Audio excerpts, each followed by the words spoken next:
tasty burger. Welcome to the In Session Film Podcast. Welcome to this podcast review for January 6, 2025, and I'm JD Duran. And I'm Brendan Cassidy. Hey, thanks for joining us, everybody. The hard truth of the matter is that this is the last review of the 2024 season as we prepare for the In Session Film Awards happening this weekend. This is it. This is the end of 2024 for us. Yeah, so let's go out with a bang. So let's go out with a bang. Let's go out with the Mike Leigh, as they say. And is that the new synonym for bang? A Mike Leigh? So. Absolutely. You go out with a Mike Leigh and everyone goes home happy. Yeah, I think that is the new saying with the kids. Yeah, ironically, considering how a lot of people don't go home happy in this movie. Yeah, maybe you go home angry. Maybe that's what it is, yeah. There's a lot of yelling, a lot of screaming, a lot of assholery, I guess we could say. There's a lot to that for sure. That is the hard truth of the matter. But yeah, I am excited to conclude 2024 with Mike Leigh's latest Hard Truths, starring Marianne Jean-Baptiste, who is getting a lot of acclaim for her performance here. Mm-hmm. We shall see if it is Oscar nominated. I believe those nominations are in about, a week and a half from when we are recording this, something to that effect. Maybe 2 weeks. Yeah, maybe 2 weeks. Could be just under 2 weeks based on when they usually announce them. It's usually the beginning of the week when they do, so it could be close to 2. Yeah, so we're getting closer. We're certainly getting closer. We'll find out soon enough, but I am excited to dive into this film regardless of how the Oscars plays out. As we begin this, Brennan, let's quickly talk about Mike Leigh. What do you think of Mr. Leigh and his filmography?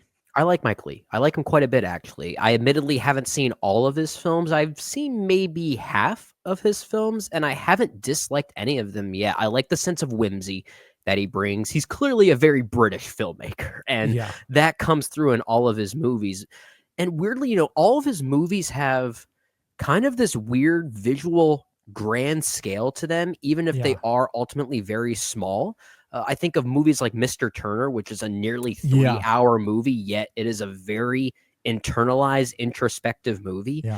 So Vera Drake as well, probably one of his better films, a very topical film as well. I think my favorite of his might be Secrets and Lies, which I feel like is a pretty common favorite amongst many of his fans. And coincidentally, it's his other time that he worked with Marianne Jean-Baptiste. So that reuniting between the two of them here with Hard Truth started back with Secrets and Lies. At least I think it did. And I think that's a very, very good film. I've liked everything I've seen of his, but I'm, maybe he's the kind of filmmaker that would be prime for a movie series for us. I think this would be another great choice for us to consider maybe sometime down the line. Yeah, absolutely. I would love to dive into his films. I mean, there is a diverting quality to all of them, as you noted there. They're wonderfully shot. Shout out to the wonderful Dick Pope, who shot this movie as well. And this was, I believe, his last work before he unfortunately passed away last year. But yeah, I mean, their collaboration over the years has been quite fantastic. And I mean, there is something about his films that are diverting. They're wonderfully crafted.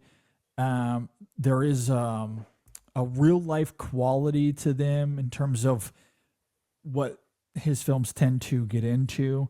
And they're acting showcases. You think about his movies and the performances he gets out of his actors, it's stunning.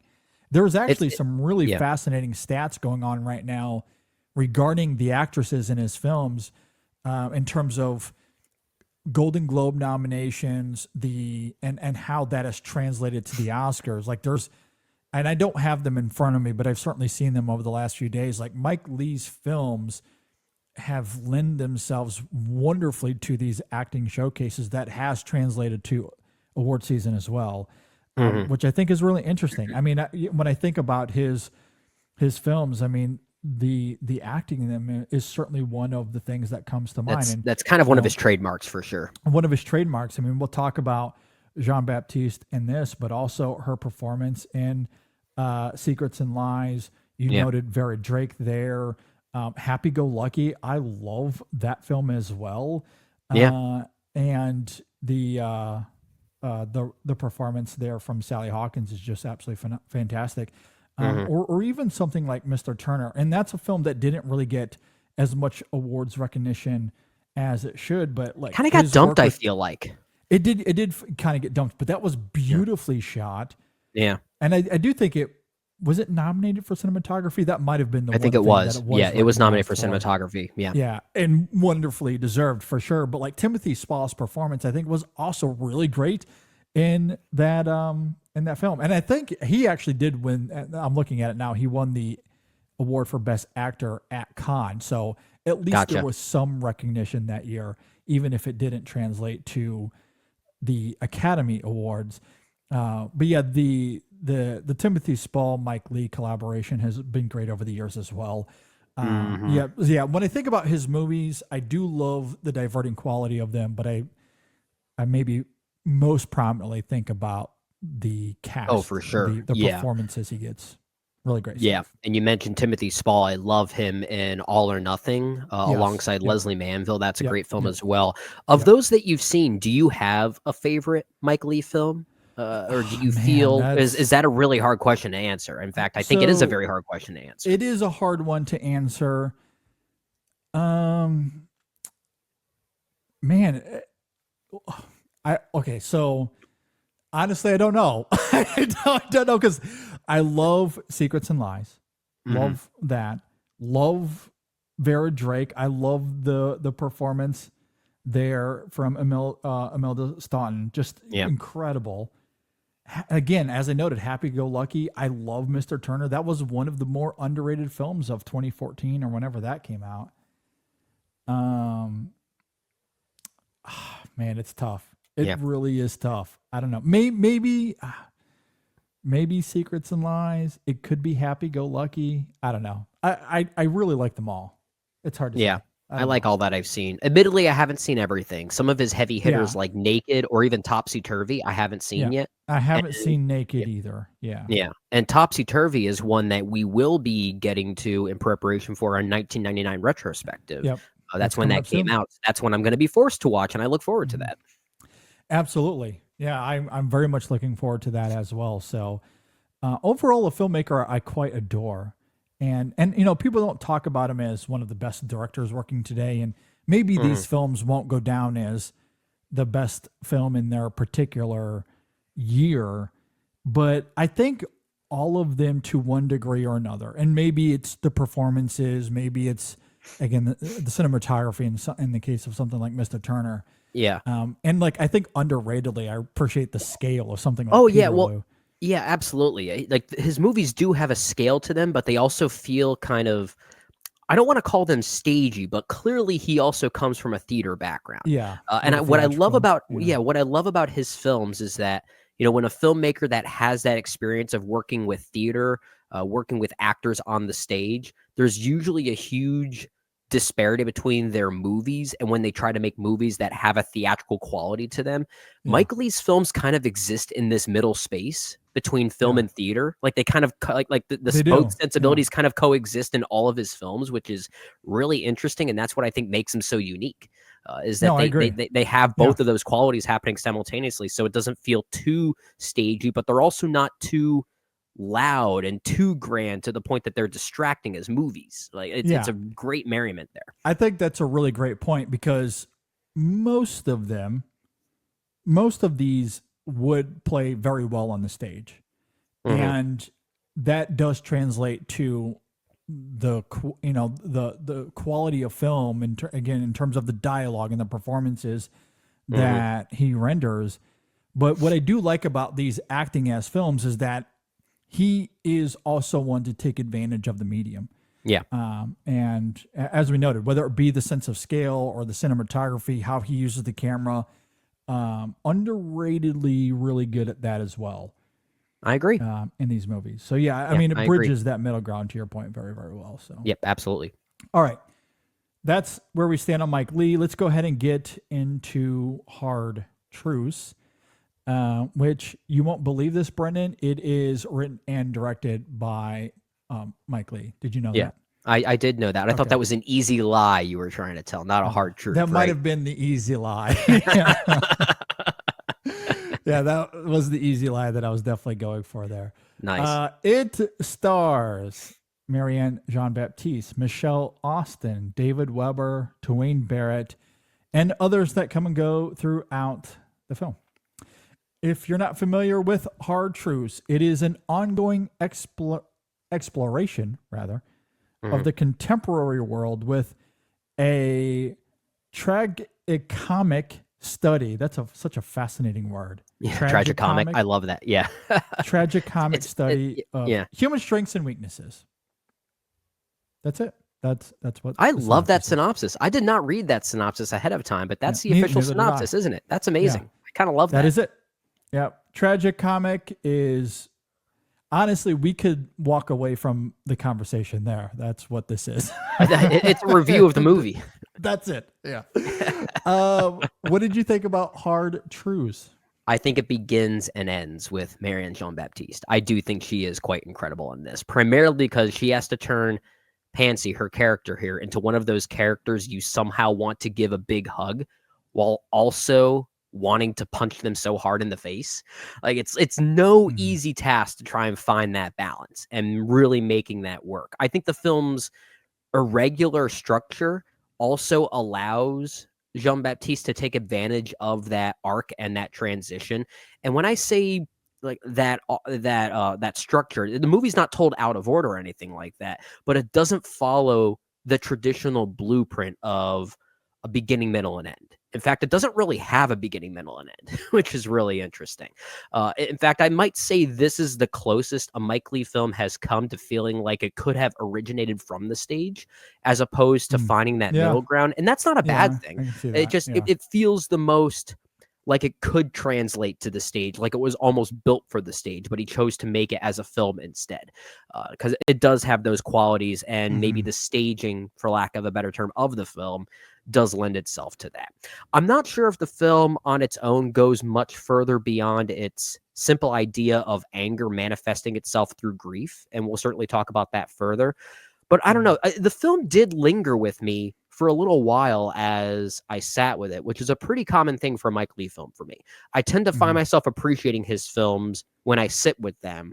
They don't always hit me in the moment as they do later on. And this is also another example of that. And it may have to do with Jean-Baptiste's performance. I think she is quite terrific here. It's maybe also to do with the way that Mike Leigh chooses to conclude this story by skipping the conclusion altogether. Which maybe we'll talk about that ending a little bit further. We are left lingering on this buildup to a massive fallout with really no resolution. And I found that weirdly interesting. It got me thinking about certain things and maybe certain times that I took my sadness out on others for no apparent reason. And just seems to suggest that maybe every asshole has a sad story. It's really how I felt like the film is, choosing to articulate those ideas. So it's a very affecting film with a great central performance. And I do find myself liking it more as I think about it. Yeah, I did really like the film a lot. And I do agree with you that the film does begin and end with Jean-Baptiste and her performance. She is the real deal. She somehow manages to perfectly ride that line between biting humor and poignant melancholy in her outbursts throughout the film. Some moments are more outwardly comedic, such as the grocery store scene, which had me howling. That is really funny. It's so funny. Others are more dour in nature, as we see in the final 20 minutes or so, where her character of Pansy is succumbing to her deep grief and loneliness. But the majority of the film, she's wonderfully tiptoeing that tonal duality in her performance, and it is incredible to watch. I will say, though, while there is a lot to appreciate in those louder moments, it's the more subtle work in the back half that truly slays here, I think. Maybe subtle is the wrong word, as Pansy wears her emotions on her sleeves, but there are quite a few moments where it's just Jean-Baptiste and the camera communicating non-verbally to the audience. It's really, really great work. It truly is one of the best performances of the year.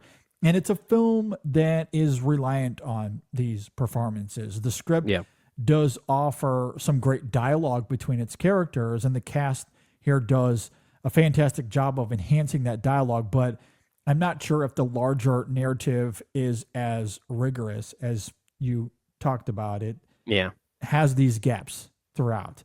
There are a few scenes, a few elements that feel shoehorned as well that are a bit out of place. It's not entirely seamless in terms of its broader storytelling, but its central ideas around loneliness and the outrage that Pansy feels is vividly felt. There is a hard truth here about how the world sometimes weighs us down, and the only response we have is to lash out. I do love that about the film. I just wish that it didn't get unnecessarily distracted at times in these fleeting side quests, but on the whole, I really enjoyed this. I enjoyed the Mike Leigh of it all and what he brings to this at 81 years old. He's still doing his thing, and I can admire that. And as always, he just gets the greatest of performances out of his cast, and that will define hard truths when it's all said and done.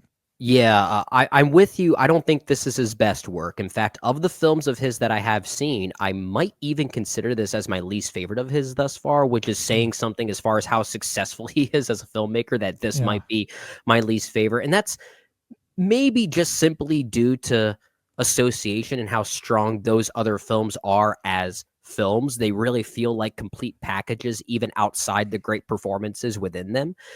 This is a film, Hard Truth specifically, that kind of feels more like an idea, a thematic idea, than it does a film at times. It does go on a few meandering tangents like you're talking about, but I feel like the final product here is more so an exploration of that central idea, whether it be around grief or how the world weighs us down, like you're talking about. It feels like that's really the basis for this, and the film itself comes later. So in a way, it doesn't really feel like a film in many ways, which I kind of appreciate, but there is something about it that almost feels maybe deliberately incomplete. And really the showcase for these performances to represent those emotional and thematic ideas. I'm with you. I think the quieter moments with Jean-Baptiste are maybe where the film is at its strongest, where her performance is at its strongest. I think mostly about I guess it's sort of a family dinner scene, if you want to call it that. And there is a moment of very clear catharsis in Pansy that is very well earned and well placed, both in narrative and in her performance. But for the most part, she just kind of lingers there and says nothing. It's almost like her head is about to explode. And it's in those moments I thought, okay, this is definitely one of the best performances of the year. That's really the moment where I really latched my eyes onto Pansy as a character, even though I was very entertained by her outbursts up until that point. I think you're right. She does a great job straddling that line, but it's when that turning point happens without any catharsis to back it up, I found it even more invigorating. Yeah, I think what's interesting about the film is that for all of its angry spitballing, there is a simplicity to this film, and it's a little Joker-esque in the sense that sometimes you just want to see the world burn. I think that is kind of what this film is. So yeah, this is a better Joker movie than Joker Folie à Deux. Perhaps. I mean, there's a hardened fact about life that hurt people hurt people. That is the ethos of this film.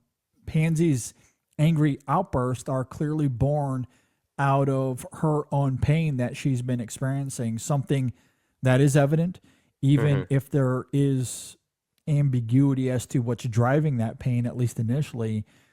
But as the film unfolds, that truth becomes more clear, particularly as we get to that gravesite scene near the end and the conversation she has with her sister Chantel, which I think is quite heartbreaking.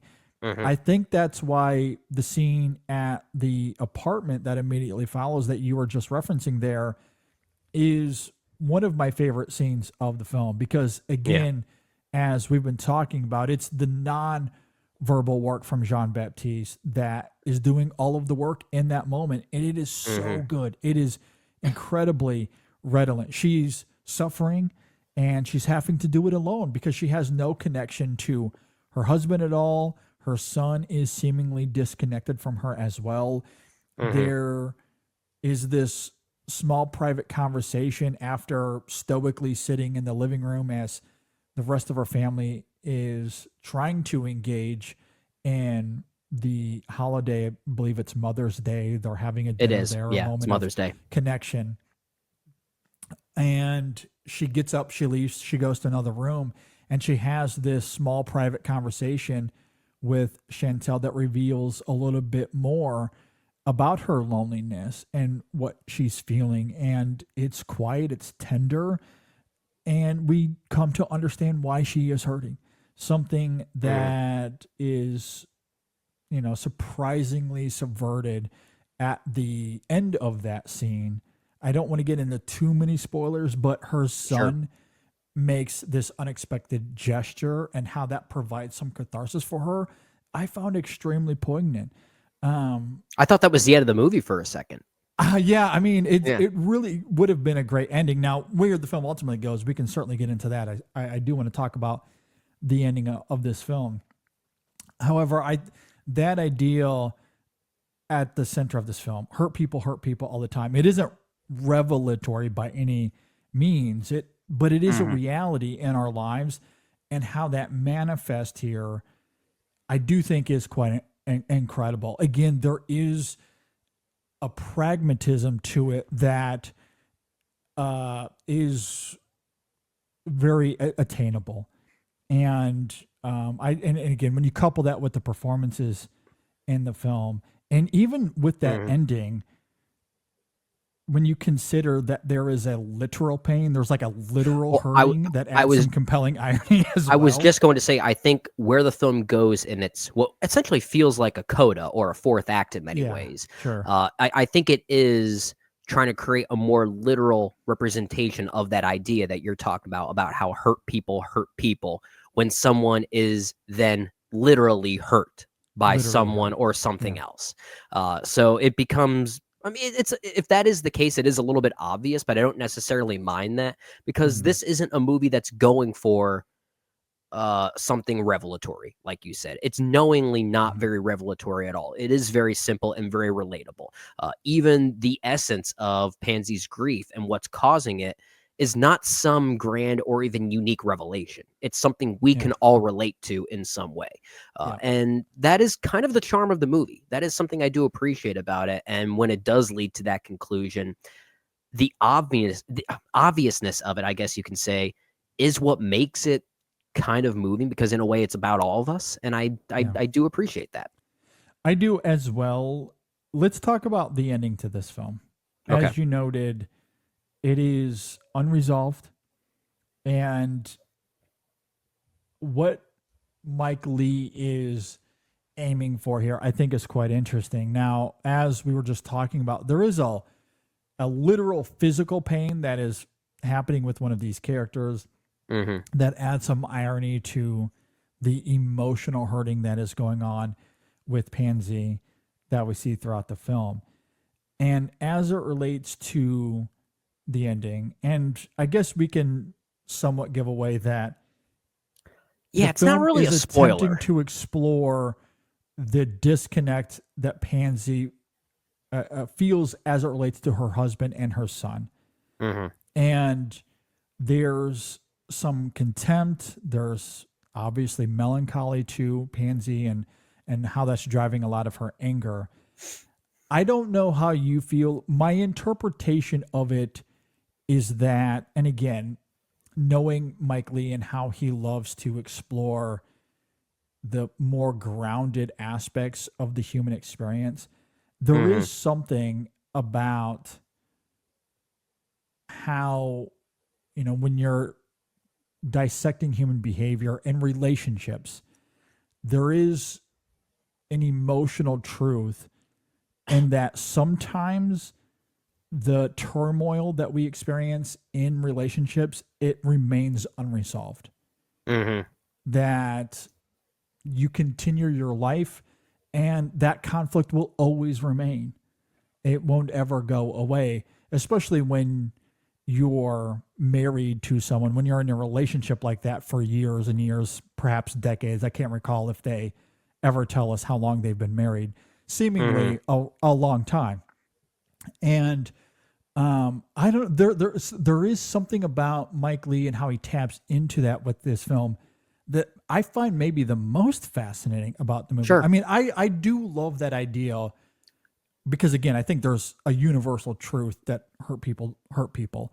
But there's something about the simplicity of that I think the film is aiming for something beyond that central idea, that wants to parcel something more complex as it relates to the lack of resolution inside of that hurt and how that lingers in a relationship. I think that's what he's going for there. I think you're exactly right. I think that he is trying to showcase this pain as something that is lingering and maybe something that won't be resolved anytime soon, if ever. I think what he's also showcasing, and perhaps those listening to this who have experienced real hurt in their lives can, I don't want to say back this up, but certainly offer their perspectives on this. There comes a point when internalized pain, like these characters are feeling, manifests itself as physical pain. It gets to a point where things do become very physical.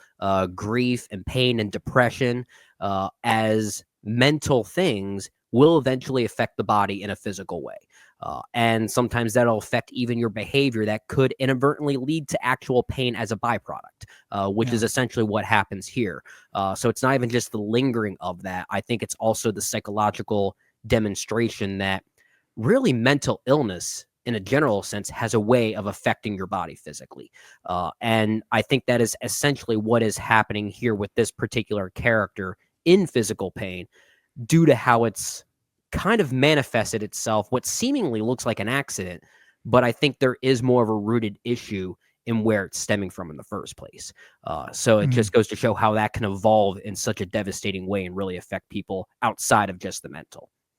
I agree. No, I agree. I did find that quite riveting and provocative with how he kind of taps into that at the end.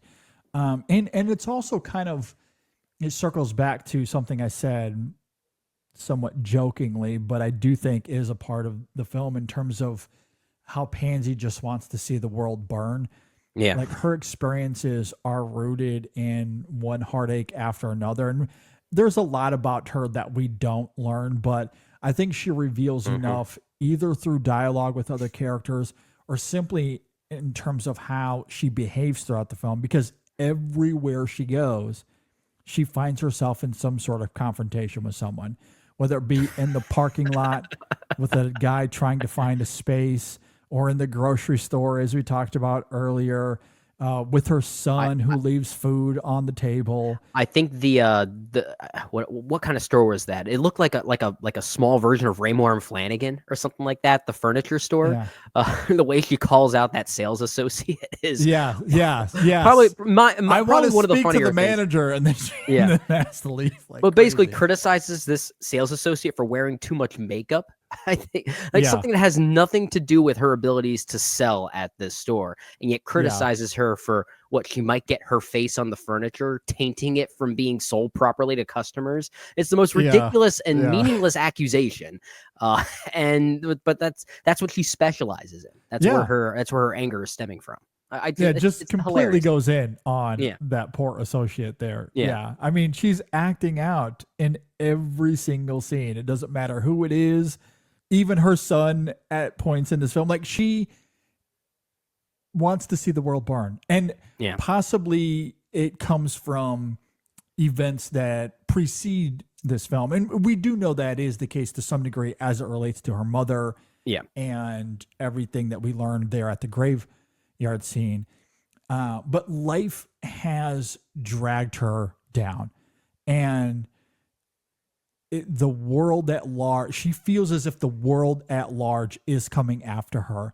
So when every scene, at every turn, she lashes out against the world. It doesn't matter who it is, what the context is, who is there. They have wronged her in some sort of way. Even just by simply though- looking at her, they've just wronged by her. simply looking at her. Absolutely.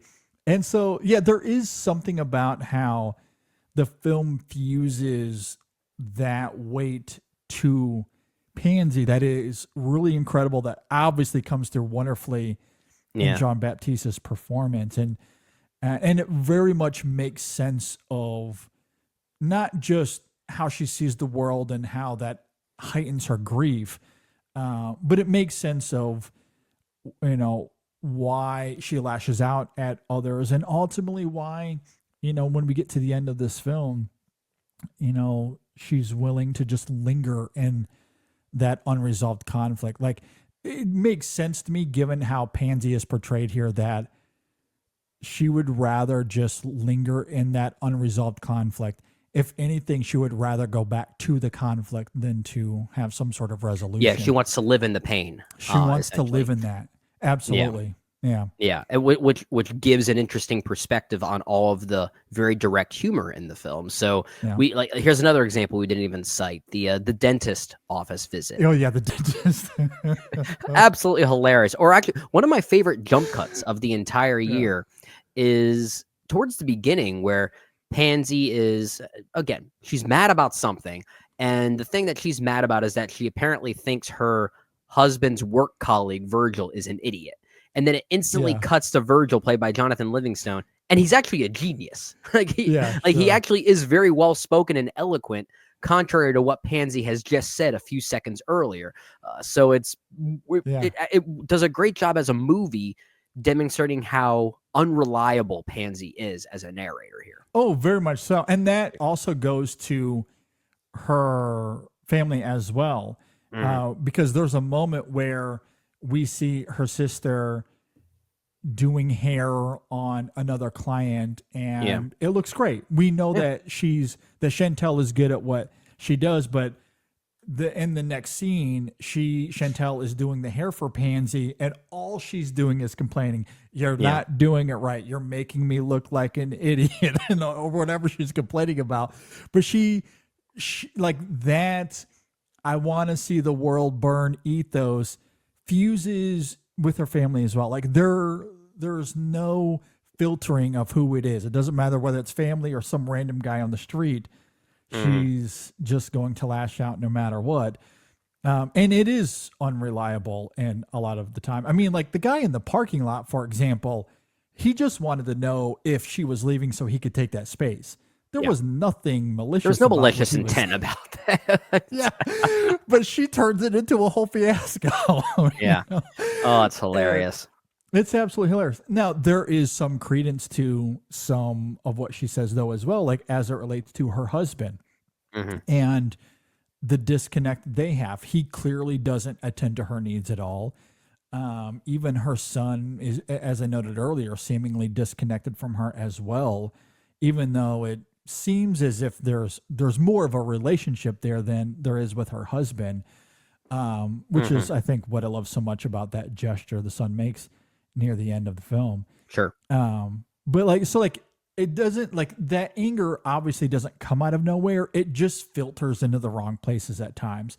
But that's the brilliance of Jean-Baptiste's performance, because it is absolutely hilarious. It's very biting comedically, but she always gives an emotional resonance to it that is astounding. How she rides that line, it is brilliant.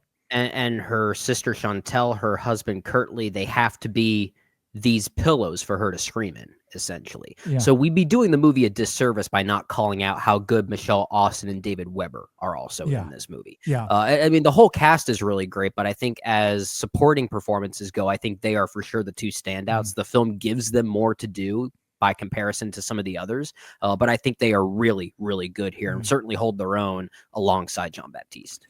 And the other thing, too, I appreciate about the ambiguity of the ending, or the unresolved conflict, because I think it would have been real easy as we're following Pansy, and therefore at the end of the film, we want to put her on a pedestal to say she was right the entire time.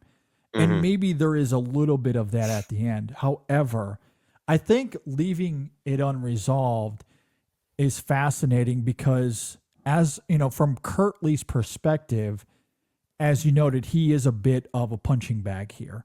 Yeah. And while some of it is certainly the lack of commitment to the marriage, even on his own end, there's an argument to be made that the disconnect from his perspective is because she keeps using him as a punching bag.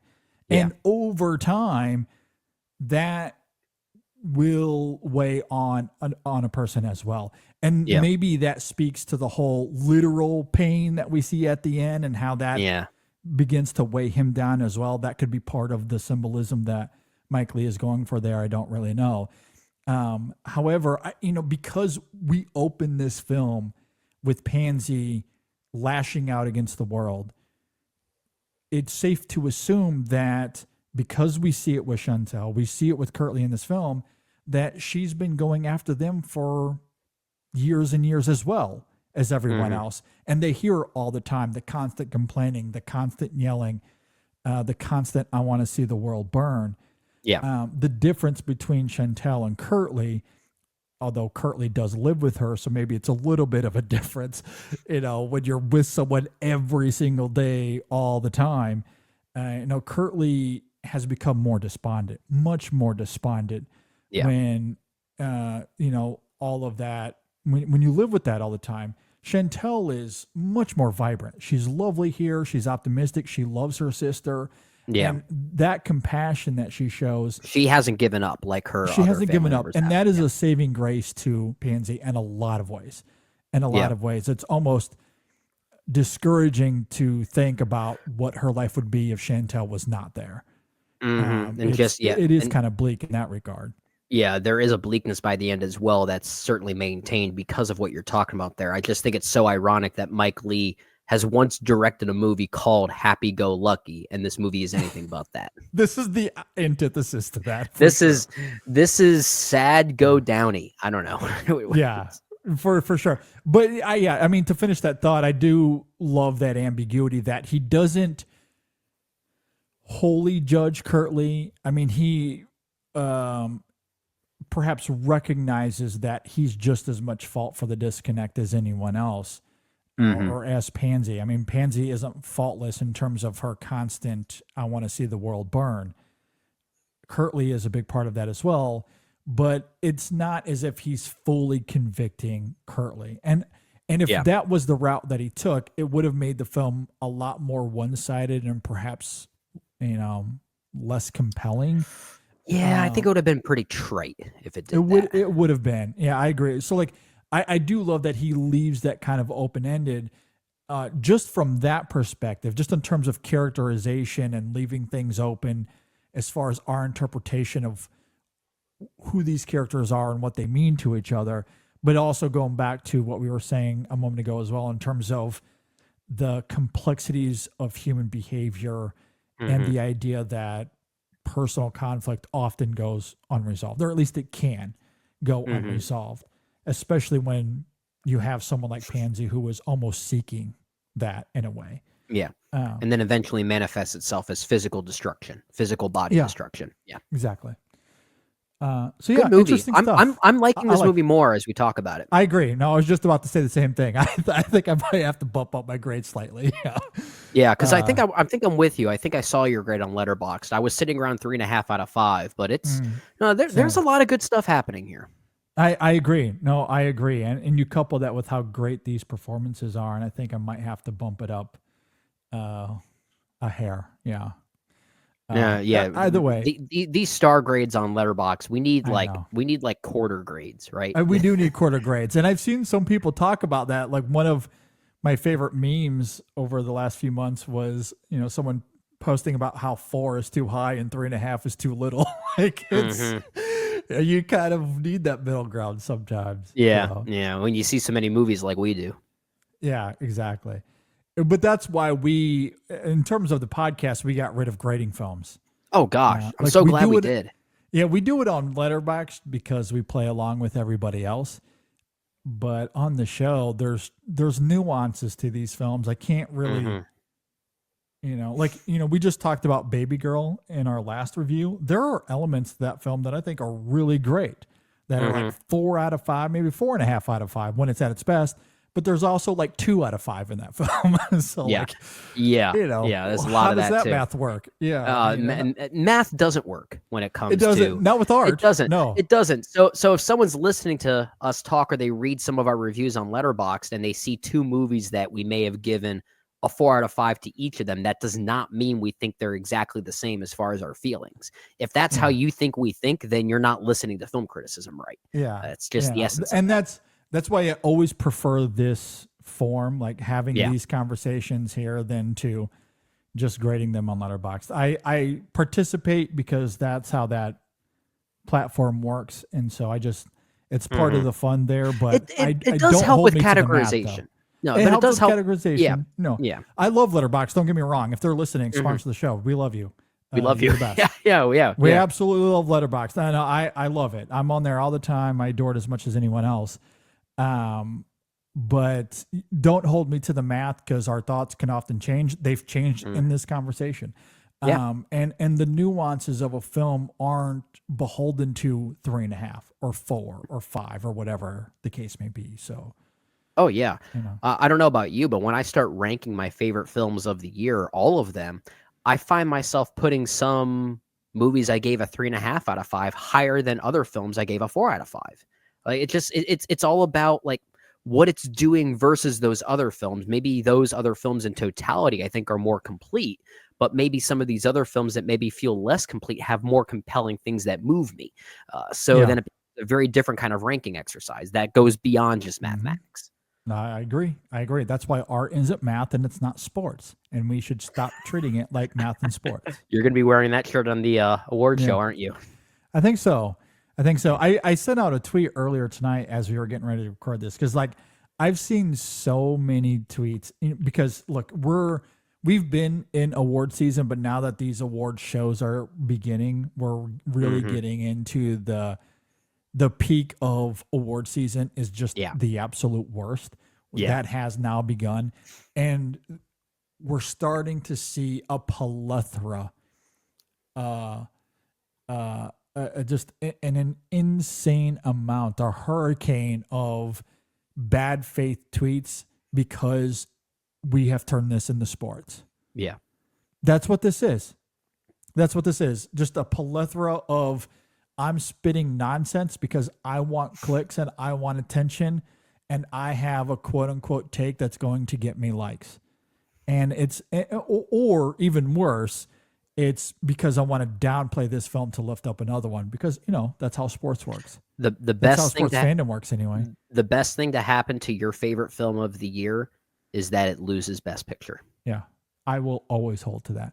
Yep. Unless it's Oppenheimer, unless it's Parasite, there are where few there exceptions. was a uniformity to those movies. Yes. Yeah. There are few exceptions. Outside of those few exceptions, I mean, I almost hope every single year that my favorite films do not win that award. Same. So Same. At any rate, Mike Leigh, really good filmmaker. Hard Truths. I've come around even more on the film. Yeah, good movie. Really That's the hard truth right there. Exactly. I don't know when this will become available or what the release strategy is. I think it's getting more of a wider release this weekend, if I'm not mistaken. I believe so. So it might be trickling out more. Definitely encourage people to go and check that one out. Okay. As we wind down here, just a reminder, our review of Baby Girl is up and available. Episode 618, we talk about our favorite scenes of 2024. That is available as well. But now here at the end of this conversation, that means that the only thing left for our 2024 campaign is sports. Is the award show. Is sports. Our own version that's less contentious. Yeah. Everyone wins. Except when I crown Monte Cristo as the best film of the year, then it'll become sports. Those are hating words. I can't wait to get into all of that. That's a personal foul right there. But one that I am teeing up just for Brendan, because we love him. Of course you would. I wouldn't expect anything less out of you. All joking aside, be sure to join us for the award show. It's going to be a lot of fun. We're going to be joined by the great Dave Giannini. It's going to be a lovely time. Very much looking forward to that. As we wind down, any final thoughts, Brendan? Award show, can't wait. There's a few other films I'm going to try and squeeze in before it's all said and done. Not sure if it'll make much of a dent in anything, but I've seen almost 150 movies from 2024, which is not bad. I feel like compared to our peers, that's actually on the lower end of the spectrum, and I'm willing to admit that. But you and I don't seek out everything that other people get the chance to see. I feel like we try to prioritize things, which might be the wrong thing to do sometimes. But I feel like I've seen enough. I feel like I've done my work, and I can't wait to talk about some really good films in a year that was one of the more fascinating movie years we've had as of late. We'll talk about why, though. Yes. No, I do look forward to talking about what makes 2024 so distinctive comparatively to the last 4 years. There's no doubt about that. I'm curious, real quick, what films are you hoping to catch up with? There are final days. Let me pull up this list. I have it on my notepad on my phone. They're mostly all foreign language films. That I'm trying to squeeze in that I've seen pop up on a few lists. So movies like The Girl with the Needle I haven't seen yet. Also haven't seen Vermiglio. Do Not Expect Too Much from the End of the World I've heard good things about. Green Border, Inside the Yellow Cocoon Shell, About Dry Grasses. There's also another horror film called The Devil's Bath from the duo that made The Lodge and Goodnight Mommy. That's also available for us. I also haven't seen September 5 yet, but I'm not going to prioritize that one as much. I feel like some of these other ones. But those are really the big ones that I know we have available to us right now. There are a few others I heard some great things about that are sadly just not available, and I don't have access to them. So I'm going to have to prioritize these ones that are in fact available for us. I there are a few foreign language films in that I'm hoping to get to as well. And honestly, I think you named a few of them there. I want to see Do Not Expect Much from the End of the World, or whatever that title is. Long title there. And then I just got a screener for Universal Language, the Canadian film. I heard good things about that. That was the one that Canada went with instead of Red Rooms, and I got to see what the fuss is all about if they're not picking Red Rooms. So I know, right? So I want to try to see that, and also the film Armand. I want to try to see that one as well. Oh yeah, with Rana Reinsva. Yeah, so that is on my list. But we'll see. We're just a few days away, and I won't have time to get to everything, but I'm going to try my best to do as much homework in the meantime. So yep. Okay, well, with all of that said, thanks everyone for joining us for 2024. Join us for the award show. It's going to be a great time. Thanks for listening. We'll see you all next time on the In Session Film Podcast. Marianne Jean-Baptiste, nominate her Academy. Hero. Do this.